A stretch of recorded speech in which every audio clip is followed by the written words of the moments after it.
아리조나 코리아 포스트에서 제공해드리는 2025년 9월 16일 화요일 아리조나 주요 뉴스를 전해드리겠습니다. 첫 소식입니다. 애리조나의 심각한 교사 부족 문제를 해결하기 위한 주 정부의 새로운 시도가 시작됐습니다. 메리코파 카운티에서 교사 견습 프로그램을 시범 운영하는데요. 자세한 내용 알아보겠습니다. 네, 애리조나 교육계가 교사 부족 문제로 상당히 어려움을 겪고 있습니다. 톰 혼 주 교육감은 이 문제가 아주 심각해서 강력한 조치가 없으면 교사가 한 명도 남지 않을 수 있다고까지 경고했습니다. 상황이 그 정도로 심각한가요? 네, 그렇습니다. 현재 애리조나 교사가 약 6만 명 정도인데요. 얼마나 더 교직에 남아있을지는 사실 불확실합니다. 2023년 기준으로 보면 애리조나 교사의 13%가 이직을 고려하고 있다고 합니다. 이건 전국 평균 8%보다 훨씬 높은 수치입니다. 13%면 정말 높은 수치군요. 이직의 가장 큰 이유, 역시 급여 문제겠죠? 네, 급여 문제가 가장 큰 원인 중 하나로 꼽힙니다. 애리조나 교사 급여 수준은 전국 29위에 머물러 있는 실정이고요. 그래서 메리코파 카운티에서 새로운 프로그램을 시작했다고요? 예, 맞습니다.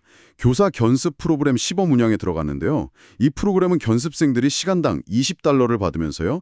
지역 교육구에서 멘토 교사와 함께 일하는 방식입니다. 구체적으로 어떻게 진행됩니까? 대학 학위 소지자는 1년 과정이고요. 비소지자는 4년 과정입니다. 필요한 경우에는 대학 학비도 지원받을 수 있습니다. 재원은 어떻게 마련됐습니까? 메사 공립학교, 피닉스 유니언 고등학교 지구 등과 협력하고요. 메리코파 카운티 인력개발위원회로부터 $150만 자금을 확보했습니다. 이 프로그램을 통해 어느 정도 효과를 기대하고 있습니까? 혼 교육감은 일단 이 프로그램을 통해 약 100명 정도의 교사를 추가로 확보하고 앞으로 성과를 봐서 주 전역으로 확대할 계획이라고 밝혔습니다. 하지만 우려의 목소리도 있다고요? 네, 애리조나 교육협회에서는 이 프로그램의 세부 운영 방식이나 선발 기준 같은 정보가 좀 부족하다는 점을 지적하고 있습니다. 또 교육 전문가들과 충분한 협의가 부족했다는 점도 우려하고 있고요.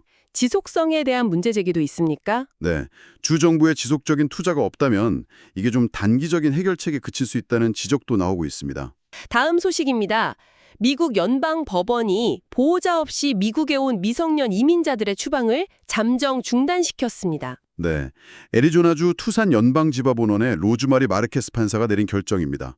과테말라와 온두라스 출신 미성년 이민자 수십 명에 대한 추방을 일시적으로 금지한 건데요.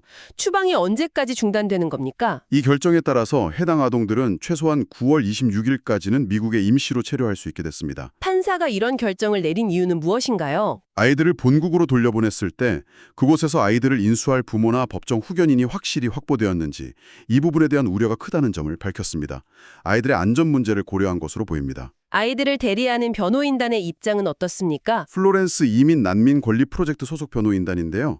아이들이 본국으로 강제 송환될 경우에 방치되거나 학대, 또 인신매매나 건강 문제 등에 직면할 위험이 크다고 주장하고 있습니다. 미국법 위반이라는 주장도 있다고요? 네.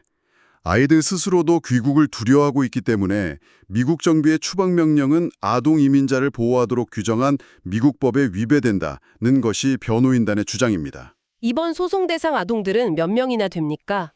과테말라 어린이 57명, 그리고 온두라스 어린이 12명을 대리하고 있습니다. 대부분 3세에서 17세 사이의 아이들입니다. 트럼프 행정부의 입장은 어땠습니까? 트럼프 행정부 측은 아이들에게 가장 좋은 것은 부모와의 재결합이며 과테말라 정부도 이를 지지한다고 주장해 왔습니다.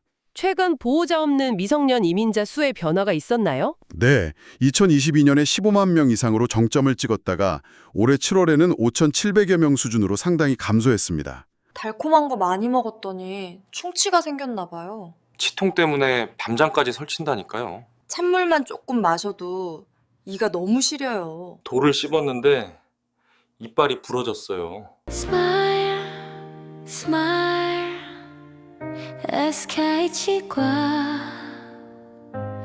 밝은 미소 행복 드려요.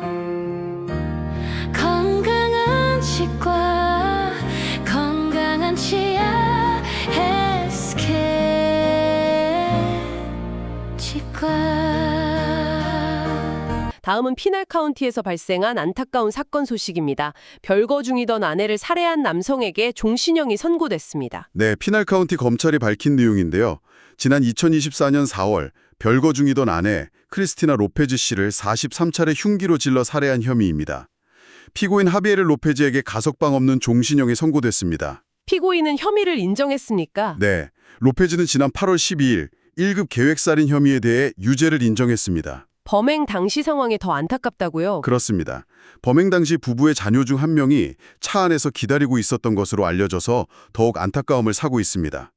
브래드 밀러 피날 카운티 검찰총장은 계획적인 살인 행위로 어머니의 생명과 아이들의 미래를 앗아갔다고 말했습니다. 가정폭력 문제에 대한 당부도 있었죠. 네, 밀러 검찰총장은 지역사회가 가정폭력의 징후를 인지하고 도움이 필요할 때 적극적으로 요청하는 것이 중요하다고 강조하면서 관련 지원기관 정보도 안내했습니다. 네, 비극적인 소식이었습니다. 다음은 애리조나 지역 소식입니다. 더운 날씨 속에 등산로에서 구조 요청이 잇따랐습니다. 네, 어제 15일 피닉스와 인근 지역 등산로에서 여러 명의 하이커가 더위 때문에 구조됐습니다. 오후 3시쯤에는 골드 캐년의 페랄타 트레일에서 하이커 3명이 구조됐는데요. 이 중 2명은 열관력 문제로 병원으로 이송됐지만 다행히 안정적인 상태라고 합니다. 오후에도 구조가 있었군요. 네, 오후 5시경에는 사우스 마운틴에서 과열 증상을 보인 하이커 1명이 구조돼서 병원으로 옮겨졌습니다. 더운 날씨에 등산할 때는 각별한 주의가 필요해 보입니다. 네, 안전에 유의해야겠습니다. 다음은 좀 이색적인 소식입니다. 영화 속 음식을 실제로 맛볼 수 있는 다이닝 경험이 템피에서 시작됐다고요. 네, 템피 베스틴 호텔이 포크앤필름이라는 회사와 협력해서요. 아주 흥미로운 시리즈를 선보입니다. 영화를 보면서 화면에 음식이 나올 때 그 음식을 실제로 제공하는 방식입니다. 아, 영화랑 음식을 동시에 즐기는 거군요. 반응은 어떻습니까? 네, 아주 좋습니다. 첫 행사로 영화 라따뚜이를 상영했는데 티켓이 몇 분 만에 매진될 정도로 인기가 높았다고 합니다.